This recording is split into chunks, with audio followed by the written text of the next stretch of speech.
Tonight, I'm sharing 3 terrifying night drive stories. Stories that still haunt me.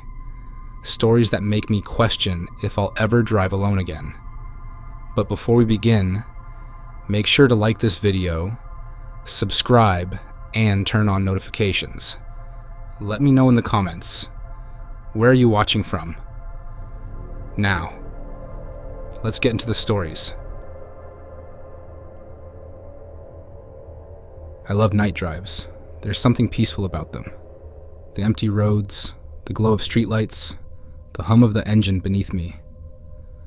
When the world slows down and the noise of the day fades into the background, it feels like I can breathe. That's why, when I finished my shift late last night, I decided to take the long way home. I wasn't in a hurry. I rolled the windows down, let the cool air in, and let my mind wander. It was nearly 2 a.m. when I reached the old highway stretch just outside of town.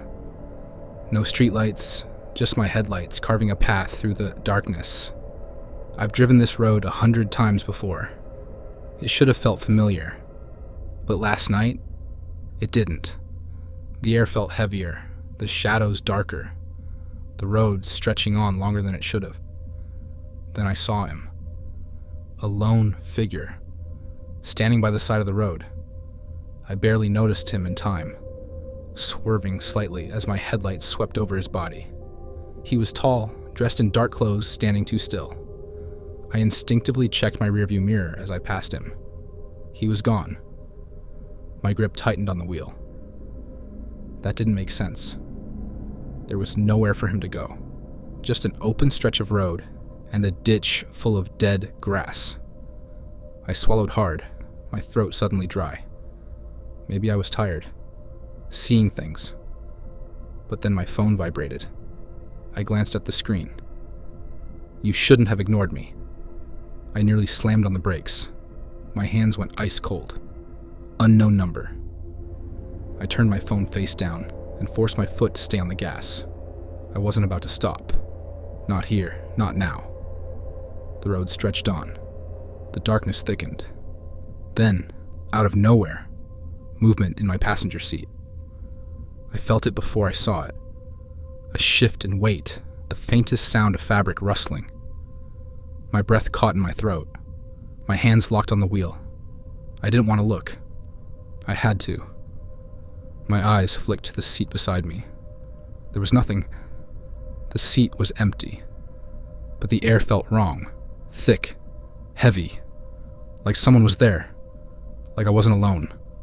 A whisper of cold air brushed against my neck. I slammed my foot on the gas. The engine roared as I sped down the empty road, my heart hammering so hard I thought it might stop. I didn't care about the speed limit. Didn't care about anything except getting off that highway. I didn't check my phone again. I didn't check the passenger seat. I just drove. When I finally pulled into my driveway, I killed the engine and sat there, hands gripping the wheel so tightly my knuckles were white.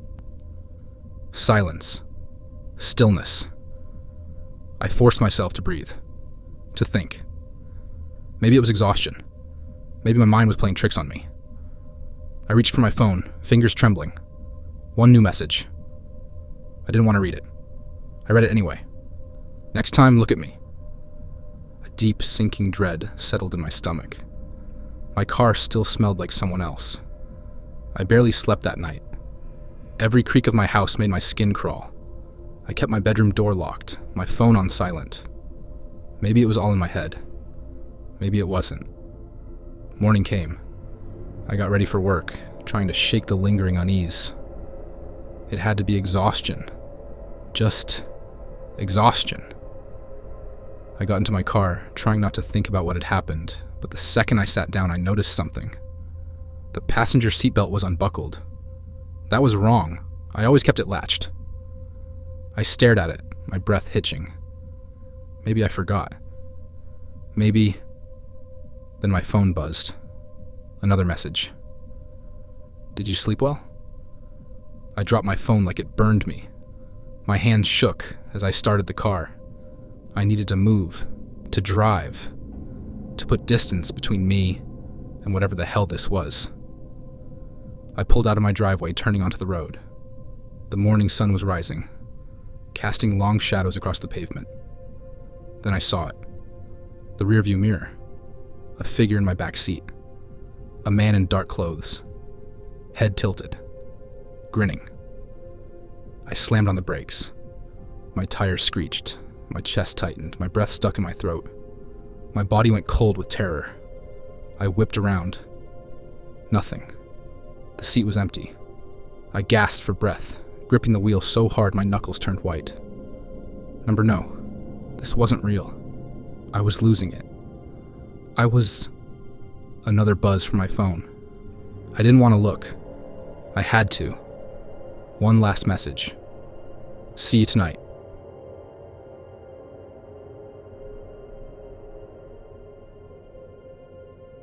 The roads were empty, and I was exhausted. It was past midnight when I left my friend's house, and I should have just taken the highway home. It was faster, safer, well lit. But something about the long, winding back roads always called to me at night. The silence, the solitude, the feeling of being completely alone with nothing but the dark and the sound of my tires against the pavement. I told myself I liked it that way. Tonight, though, the road didn't feel peaceful. It felt off. Maybe it was the way the mist clung to the ground, swirling in my headlights. Or maybe it was how my own shadow stretched unnaturally across the road whenever I passed under a dim street lamp. Or maybe it was the fact that I wasn't completely alone. I noticed him the first time, just after I turned onto the back road leading out of town. A figure barely visible in the fog, standing on the side of the road. I barely got a glimpse of him before he disappeared into the darkness behind me. A hitchhiker? Someone whose car broke down? It didn't matter. I wasn't about to stop for a stranger in the middle of nowhere. I kept driving. Then, a few minutes later, I saw him again. Same figure, same place, but that wasn't possible. I hadn't passed any cross streets, no driveways, nothing. There was no way he could have gotten ahead of me. I glanced at my rearview mirror. Empty road behind me. I gripped the steering wheel a little tighter, telling myself I was imagining things. Maybe there was more than one person walking along the road. Maybe it was a coincidence. Then, 5 minutes later, there he was again. Standing just at the edge of my high beams. I hit the gas. I wasn't tired anymore. The road stretched ahead of me, dark and endless. My headlights carved a narrow path through the mist. I kept my eyes locked on the road, refusing to look at the trees lining either side, refusing to check my mirrors. Then I saw it. Movement. Not ahead of me. Beside me. I turned my head just slightly, my stomach dropping. Through the passenger side window, I saw him, running. His face was shadowed by the fog, but I could make out the shape of him, the impossible speed of his legs keeping pace with my car. I slammed my foot on the gas pedal. The car lurched forward, the engine roaring as I sped down the road. My hands shook as I gripped the wheel. I didn't look again. I wouldn't. The road twisted and turned through the woods, and I kept my foot pressed against the accelerator, my breath coming in shallow gasps. Then, suddenly, a figure in the road. I barely had time to react. I swerved, my tires screeching against the pavement. My car skidded onto the gravel shoulder, kicking up dust and debris. I yanked the wheel, trying to regain control, my heart hammering against my ribs. The car finally screeched to a stop. Silence. Nothing but the sound of my heavy breathing and the hum of the engine. My hands were white-knuckled against the steering wheel. My entire body was shaking. I looked up. The road was empty. No one was there. But I had seen him. I knew I had seen him. Slowly, I turned my head toward the passenger seat. Empty. But the air inside the car felt wrong. Heavy. Stifling. Then, from the back seat, a whisper. Software right behind me. "Why didn't you stop?" My body went cold. I didn't turn around. I didn't even breathe. I just threw the car into drive and sped the hell out of there. I didn't stop until I was back on the main highway, the streetlights washing away the darkness behind me. I didn't dare check my rearview mirror. By the time I got home, my hands still hadn't stopped shaking. I rushed inside, locking the door behind me, flipping every light switch in my house. I checked my phone for messages, calls, anything. Nothing. I barely slept. Every sound outside made my skin crawl. I could still feel it, the weight in my car, the whisper in my ear. Morning came and I tried to shake it off. Tried to tell myself it was a trick of the fog, a combination of exhaustion and my imagination. But when I went outside to my car, I stopped cold. The passenger side door was unlocked, and sitting in the seat, a single muddy footprint. My phone buzzed in my pocket. With shaking hands, I pulled it out. A message from an unknown number. "I'll see you tonight."